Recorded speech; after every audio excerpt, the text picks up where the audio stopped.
Yeah, you've got weird bins. Like, I know you've got trash cans, but the bins are just everywhere. And The Mercedes-Benz Interview Lounge.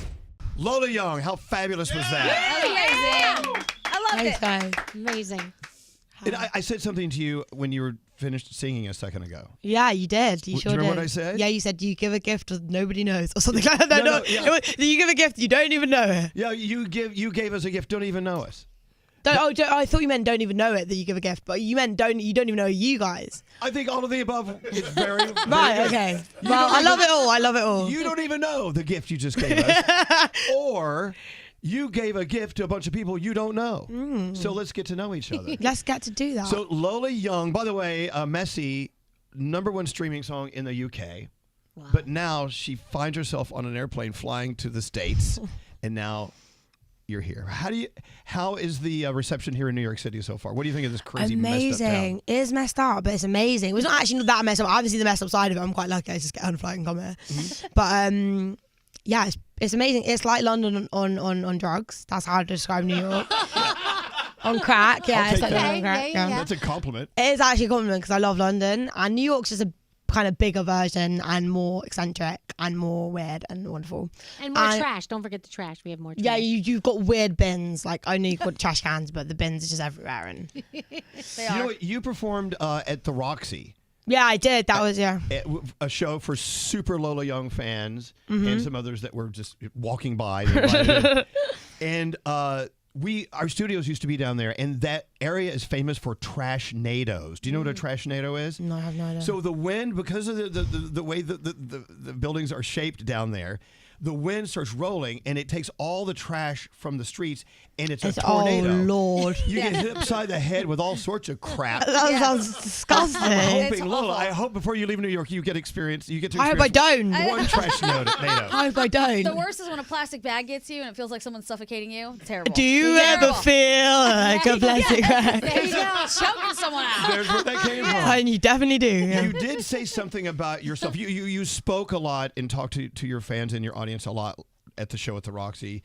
You said that you are your favorite rapper's favorite artist. Oh, thank you for bringing that up because I've been waiting for someone to bring this up. This is true, so Chaperone said she made the comment that went viral, which was like, I'm your favorite artist, or something like that. And I said, I'm your favorite rapper's favorite artist, which I think is valid. I mean, like, rappers who I've listened to growing up, loving, like, they reach out to me. So that's like, I tried to put a spin on it and nobody caught into it. Maybe didn't say it at the right radio station, but here I am at the right radio station. I'm saying it. So make it go viral, guys. Yeah. Well, no, it's saying these great late night restaurants that we have in New York City. Those are the big chef's favorite chefs. Right. Okay. Right, yeah. So I get it. I get that. You got it. I get it. So when did you decide that music was your thing? When did you decide that performing is really what gets you off? Okay, so I tell this story slightly differently each time, but basically there was one moment where I really realized, actually this came to me like not so long ago, and basically I just remember thinking, so I wanted to be a songwriter when I was like 10 or like 11. Like, I always wanted to be a songwriter, but I didn't necessarily want to be in the limelight because that felt too much, and I was just basically lying to myself that I didn't want to be like have the fame and the byproduct of fame, whatever. But then I was like, actually, you know what? I kind of do. That's basically the story. It's not really that exciting. But like, I just realized that like I can sing a bit. I had a good enough voice at the time. I had to kind of train myself to have a better voice, but I was like, why not do it all? You got one life. Why not just, make the most of it and kind of do all the things that I felt like I was kind of right at. I was never good at anything else at school or anything, so it was my only kind of lane that I had. I never had a plan B, so this was always my option.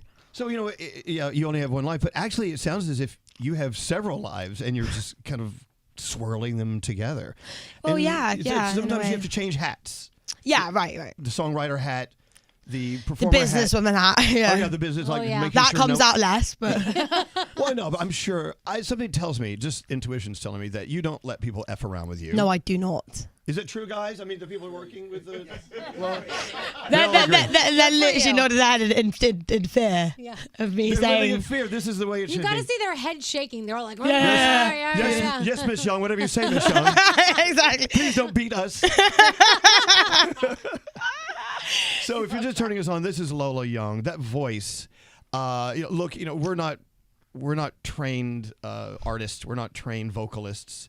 There's just something raw about that voice of yours. There's this mixture of air and sound and tonal quality and Thank you. I don't. What do you call it? You're the singer. How I don't do you know. describe your voice if in the third person?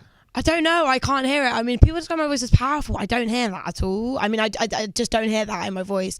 I know it's like a bigger voice, but I don't know what I'd call it. I just make noise and hopefully it sounds good. Okay, good. Okay. Well, for instance, doing a show like Jimmy Fallon, The Tonight Show. On Yeah, NBC, that was mad. How much fun was that? So much fun. But they only give you that little 4x4 square foot space. I know.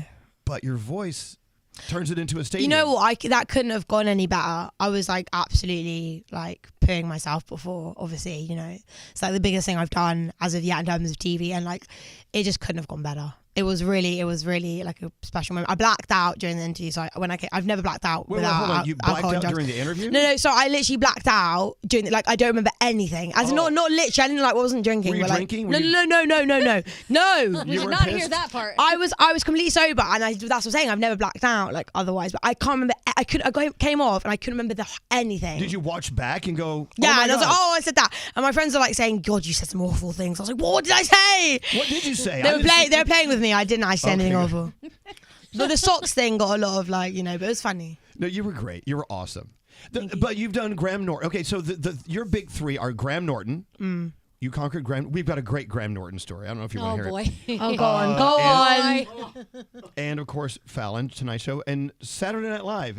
Are you going to be on SNL? Is there a? I don't know. Come on, people! Are you going to do your job and get a gig on SNL? We're waiting for the call. They're waiting for the call. Put it out there. Put it in the universe. Well, Jimmy Fallon has connections with SNL, so Yeah. we can make that happen. Are those really the three that? Yeah, they are the three. Yeah. So once you've conquered all three, what's left?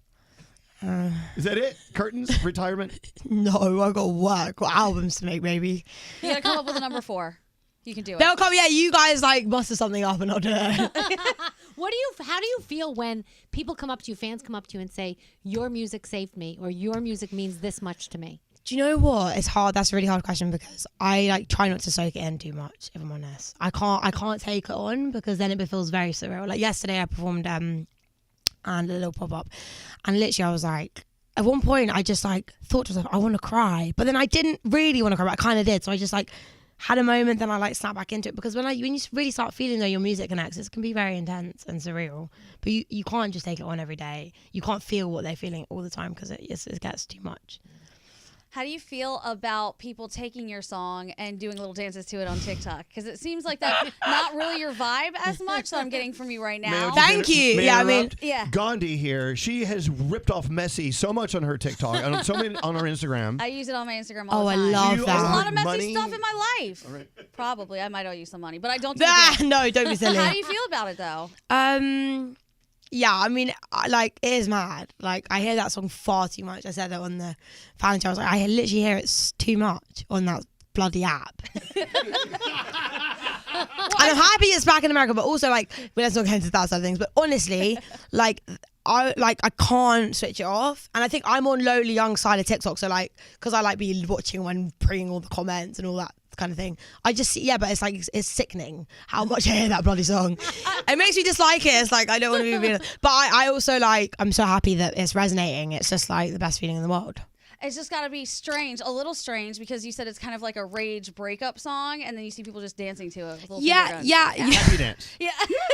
It's cute. I find it all really cute and endearing and wonderful that they chose to use my song. Well, I mean, Kylie Jenner used it the other day. Yeah, mad. Hey, so... Hey, you, Lola Young. So being an artist, and I know that you, like I said earlier, you really get off on performing, and watching you perform that song. I mean, there's drama in the way you present your song, and I think it's all from the heart. It's all authentic. But what about this part of it? People asking you how you feel about this and how you feel about that. I know it's a part of the machine.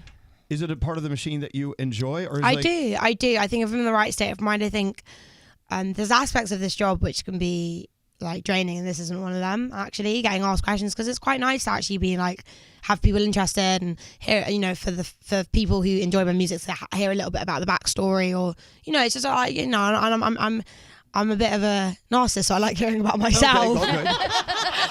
not really, but I'm saying like, I like talking about myself sometimes. Tell us about you. Yeah, like, it's like I don't mind that. That's my favorite line. Enough about me. What do you think about me? That's good. Use that at Coachella. Let's talk about Coachella. Oh God. No, really. Have you done a major show like a Coachella? No. So I'm very excited. So I don't know. I've heard from friends who've been on stage at these events where they have trillion people watching. There's so many people you don't really think about it as a crowd anymore. You think about it as this big one huge monster. Yeah, right? yeah. But like at the Roxy the other night, you were performing for like 30, 40 people, whatever, 50. Yeah. Is that more nerve-wracking with a... Yes, because you can see people's faces. Yeah. That's what I always think. The bigger the crowd, the better, because you don't see anybody and you don't have to like focus in. You just see your people and it makes it easier. If you see like your bloody ex there and he's, you know what I mean? It's like that. That's kind of what you feel. You connect more to the music because it's so intense. You can see everyone's little faces like glaring You back don't at think you. of everyone in their underwear like they used to say, oh, when you're looking out. I've everyone's tried in their that and then underwear. I'm like, oh. I know. We're gross. And you're just laughing I'm while you're trying to sing. going to take off my clothes and let you see me in my underwear right now. Yeah, it's just like, it doesn't work. Makes me more nervous. You're going to vomit all over the place when you see this naked chest, hairy titties. Oh my God. Lola, look, this is something you've been working on for a while. This is not an overnight success. No, it is not. But it's hit a new gear. It's moving fast and your lane is speeding up. I mean, you're across the pond and you're doing all these shows, this and that. Do you sort of miss the days where it was a little more simple or is this exactly where you want This is exactly where I want, and this is exactly where I need to be right now, so it's fine. I've been waiting for this for a hot sec, so I'm like happy that it's finally starting to grow and happen. That's what I can say, really. Has anyone you're really close to actually just pulled you aside and looked you in the eye and said, I'm so proud of you. You really are doing exactly what I felt you should always do. And here you are doing it? Yeah, and that You makes have a good me support emotional. system? Yeah, I do have an incredible support system. I'm very thankful.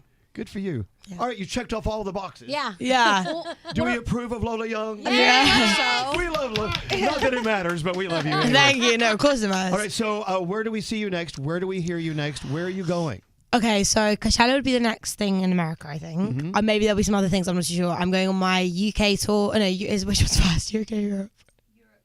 Europe first. Then we got UK tour. You can catch me there. And then I'll be in America. I'll be probably back and I'll probably do a tour later in the year. And yeah. Well, thank you so much for coming in Thank you so much. today. Thanks It's so an much for honor to having meet me. you. And again, like I said earlier, thank you for the gift. The Mercedes-Benz Interview Lounge.